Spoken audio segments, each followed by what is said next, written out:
Пришли сюды не для того, как просто пригадать историю 2000-годовой давнины, а как стать свідками того, як любов сустракається з темою і перемагає яе коштом власного життя.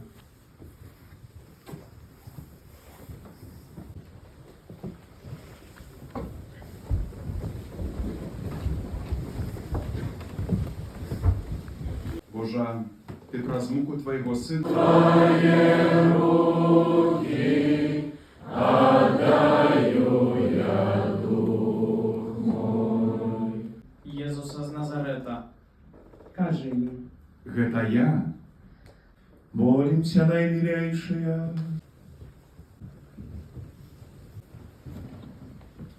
Поклонь